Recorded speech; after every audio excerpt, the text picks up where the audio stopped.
जब ब्रिजेस ने साथ छोड़ दिया। मोरैंडी ब्रिज।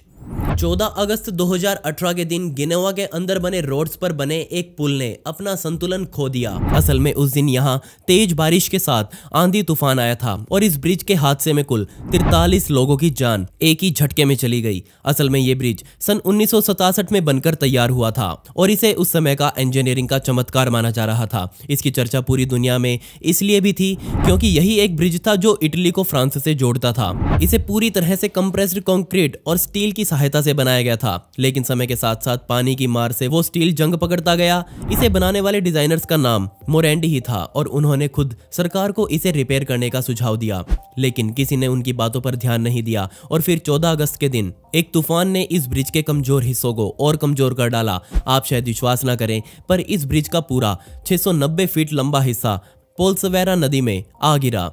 उस समय इस हिस्से पर 3 ट्रक्स और लगभग 35 गाड़ियां मौजूद थी जो सीधा पानी में जा गिरी और फिर शुरू हुआ तबाही का मंजर। ये ब्रिज पहले भी कई भूस्खलन और कई बार आसमानी बिजली का सामना कर चुका था। इस हादसे के बाद इस क्षेत्र में पूरे 1 साल तक इमरजेंसी घोषित कर दी गई और अब पूरी दुनिया में इटली के इंफ्रास्ट्रक्चर पर सवाल खड़े हो रहे थे। बचा कुचा मोरैंडी ब्रिज का हिस्सा सरकार ने विस्फोटक लगाकर उड़ा दिया और फिर एक नया ब्रिज बनाने का काम शुरू हुआ, जो कि हाल ही में पिछले साल 2020 में बनकर तैयार हुआ।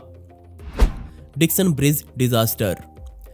जब बात चलती है उस ब्रिज हादसे की जिसमें सबसे ज्यादा लोगों की मौतें हुई हों, तो डिक्सन ब्रिज हादसे का नाम सबसे ऊपर लिया जाता है। यह हादसा सन 1873 में हुआ और आज भी इसे अमेरिका के इतिहास में हुए सबसे भयंकर हादसों में गिना जाता है। इस पूरे हादसे का इल्जाम इस ब्रिज को बनाने वाले L.A. ट्रूसडेल नाम के कॉन्ट्रैक्टर पर डाल दिया गया, जिसने इसे बनाते वक्त घटिया क्वालिटी का लोहा इस्तेमाल किया था। 4 मई 1873 के दिन इस ब्रिज के पास बने एक चर्च में धार्मिक कार्यक्रम का आयोजन किया जाना था। लगभग 150 से 200 लोग इस ब्रिज पर इकट्ठा हुए ताकि वो उस चर्च का कार्यक्रम देख सकें। नदी की उत्तरी साइड पर ये सारी भीड़ जमा हुई।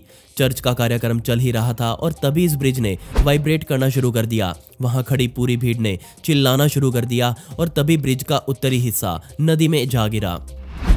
इसके गिरते ही ब्रिज के 4 हिस्से और एक के बाद एक धड़ाम से नदी में समा गए। इस ब्रिज की नींव पूरी तरह से लोहे से बनाई गई थी, लेकिन जब वो उखड़कर बाहर आई तो पता चला कि वो लोहा चूरा बन चुका था और उस ब्रिज पर उस समय खड़े सभी लोग 15 से 20 फीट गहरे पानी में जा गिरे। नदी में गिरे लोग न सिर्फ पानी में फंसे थे, बल्कि वो उस लोहे के कीचड़ में भी बुरी तरह फंस चुके थे। बदकिस्मती से उन 200 लोगों की भीड़ में से सिर्फ एक महिला को ही बचाया जा सका, लेकिन उसमें भी उसका पैर वहीं कटकर गिर चुका था और सरकारी आंकड़ों के मुताबिक 46 लोगों की जान इस हादसे में हुई। वहीं 56 लोग घायल हुए। ये तो सरकारी आंकड़ा था। लोकल लोग कहते हैं कि उस समय यहाँ पर 200 लोग मौजूद थे। Iron workers memorial bridge. Canada के वैंकूवर में बना आयरन वर्कर्स मेमोरियल ब्रिज अपने नाम एक तबाही का मंजर रखता है। कमाल की बात यह थी कि इस ब्रिज पर हादसा तब हुआ जब यह बनाया जा रहा था। 7 जून 1958 के दिन वर्कर्स इस पर काम कर रहे थे। तब एक क्रेन इस ब्रिज के 2 भारी भरकम हिस्सों को उठाकर आपस में जोड़ रही थी, लेकिन बीच में ही हादसा हो गया और पूरा ब्रिज एक ही झटके में नीचे आ गिरा। बाद में इस हादसे को इंजीनियर्स की तरफ से हुई सबसे बड़ी मिसकैलकुलेशन मिस्टेक माना गया। ब्रिज के उन हिस्सों के गिरने की वजह से जो इस ब्रिज के लिए सपोर्ट आर्म्स लगाई गई थी वो भी नीचे आ गिरी। इस हादसे में तुरंत मौके पर ही 18 कारीगरों की मौत हो गई। खैर, इन 18 लोगों को बचाया जा सकता था, लेकिन इन सभी के शरीर पर टूल बेल्ट्स बंधी हुई थी और उस बेल्ट का भार इतना था कि उसे पहनकर कोई भी वर्कर तैर नहीं सकता था। इसलिए ब्रिज के मलबे से नहीं बल्कि सभी वर्कर्स की मौत डूबने से हुई। इसके अलावा भी एक डाइवर इस हादसे में मारा गया जो कि मरे हुए लोगों की लाशें निकालने के लिए इस नदी में कूदा था, जिस वजह से मौत का आंकड़ा बढ़कर 19 पर जा पहुंचा। इसलिए सन 1994 में इस ब्रिज का नाम बदलकर आयरन वर्कर मेमोरियल ब्रिज रख दिया गया। कुतई कारतंगेरा। 2001 में यह ब्रिज बनकर तैयार हुआ और महाकम नदी को चीरता हुआ इंडोनेशिया का सबसे बड़ा लटकता हुआ ब्रिज बन गया। इस ब्रिज को सैन फ्रांसिस्को के गोल्डन गेट ब्रिज के डिजाइन पर तैयार किया गया था। इसके बनने के पूरे 10 सालों बाद इस ब्रिज ने तबाही का जो मंजर लोगों को दिखाया। 26 नवंबर 2011 के दिन ब्रिज का भार सहने वाली एक मेन केबल टूट गई, जिससे एक के बाद एक सभी केबल्स टूटती गई और पूरा ब्रिज एक ही झटके में नीचे आ गिरा।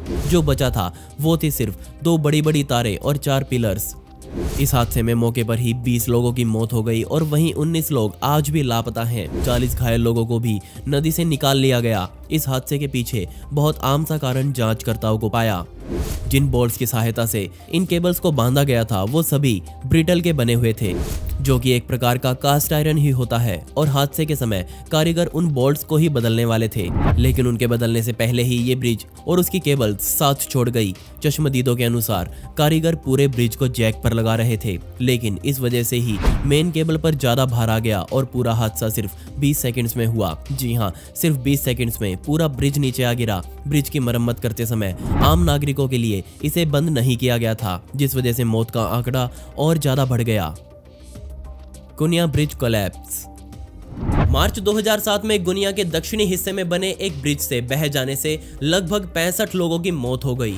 एक ट्रक जिसमें बहुत सारे लोग भरे हुए थे वो उस ब्रिज से क्रॉस कर रहा था। ये ब्रिज बहुत छोटा सा था और लकड़ियों के साथ साथ बहुत थोड़े से लोहे से इसे बनाया गया था, इसलिए इस पर बड़े साधनों का जाना पूरी तरह से बैन था। ये ट्रक उस ब्रिज पर आया और वो ब्रिज इस ट्रक का भार सहन नहीं कर पाया और पूरे 65 लोगों की जान इस हादसे में चली गई। चश्मदीदों के अनुसार सिर्फ 7 लोग ही उस हादसे में बचाए जा सके। सबसे पहली बात तो इस ट्रक में इतने सारे लोगों का भरा जाना ही पूरी तरह से गैरकानूनी था। वहीं ब्रिज की मरम्मत बहुत लंबे समय से नहीं की गई थी और यही 2 कारण मुख्य रूप से इस हादसे के लिए जिम्मेदार बने।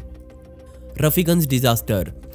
10 सितंबर 2002 के दिन 130 लोग एक ही झटके में मारे गए और कारण था एक भयंकर रेल दुर्घटना, जो कि कहीं और नहीं बल्कि हमारे भारत में ही हुई। उस दिन एक high speed luxury train Howrah से नई दिल्ली के लिए निकली थी और इसी ट्रेन में 1000 से ज्यादा लोग सवार थे। अपने रास्ते में इस रेल को धावे नदी को पार करना था और उस नदी के ऊपर ही एक रेलवे ब्रिज बनाया गया था, लेकिन इस ब्रिज पर पहुंचते ही ये ट्रेन पटरियों से उतर गई। कुल 18 में से 15 डब्बे पटरियों से उतरकर इधर उधर जा बिखरे और वहीं इन 15 में से 2 डब्बे धावे नदी में समा गए। बदकिस्मती से उस समय भयंकर बारिश हो रही थी, जिस वजह से वो नदी अपने उफान पर थी। डब्बों के पानी में गिरते ही पानी का बहाव उन्हें आगे तक बहा ले गया, जिस वजह से बचावकर्ता टीम को वो डब्बे ही बहुत देर बाद मिले। लोगों ने कुछ लोगों को तो नदी से बाहर निकाल लिया, लेकिन बाकी बचे सभी लोग नदी में अपनी आहुति दे बैठे। कुल 130 लोगों की लाशें नदी के अलग अलग हिस्से से निकाली गई।